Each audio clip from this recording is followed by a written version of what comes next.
कल्पना गर्नुस् त, यदि समय कुनै घडीमा होइन तपाईको घाँटीमा झुन्डिएको एउटा सानो झोलामा हुन्थ्यो भने, यदि त्यो झोलामा भएका सुनौला पातहरू नै तपाईको जीवनको समय हुन्थ्यो भने, तपाईँ ती पातहरू दिएर के किन्नुहुन्थ्यो? आजको कथा एउटा यस्तो जादुमय जङ्गलको हो जसले तपाईँलाई समयको वास्तविक मूल्य सिकाउनेछ।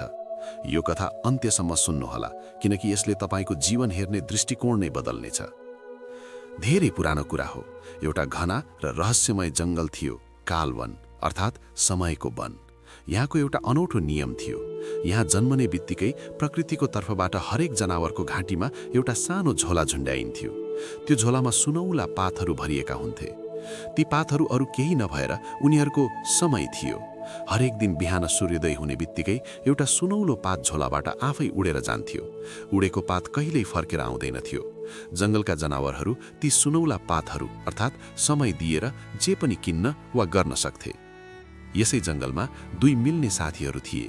मुन्नु नामको एउटा छरितो र समझदार मृग अनि पङ्कज नामको एउटा अत्यन्तै सुन्दर मयूर। मुन्नु निकै ज्ञानी थियो।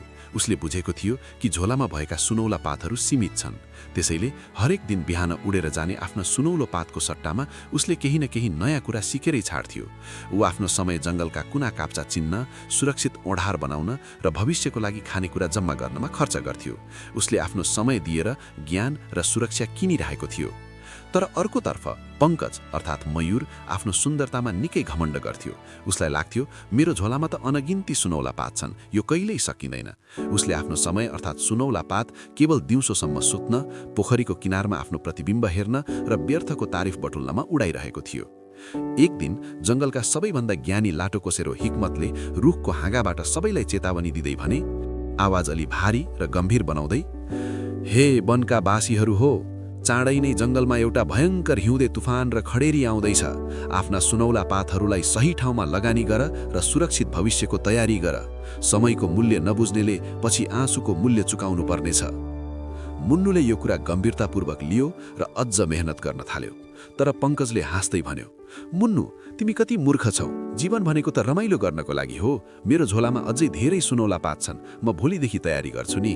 भोलि भन्दा भन्दै पङ्कजले आफ्ना कैयौं अमूल्य दिनहरू व्यर्थैमा उडायो। केही महिनापछि हिक्मतले भने जस्तै जङ्गलमा भयङ्कर हिउँदे तुफान आयो।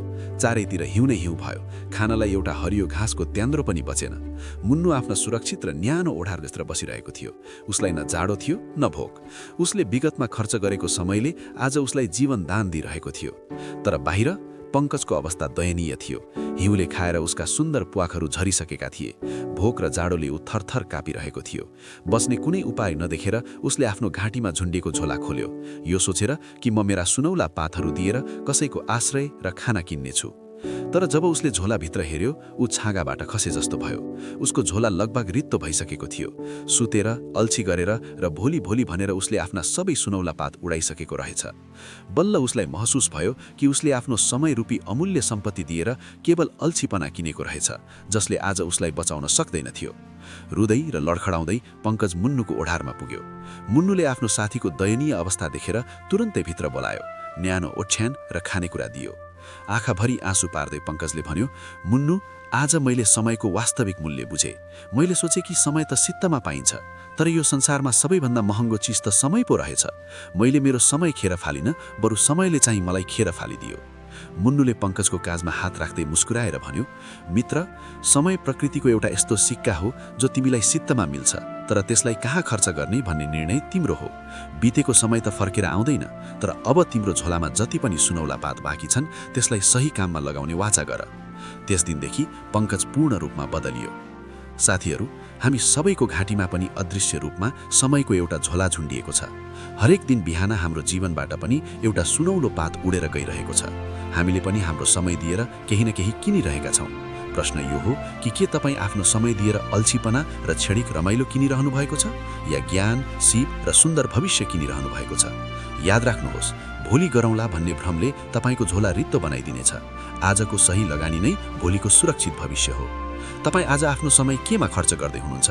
मलाई तल कमेन्ट बक्समा लेखेर पक्कै बताउनुहोला।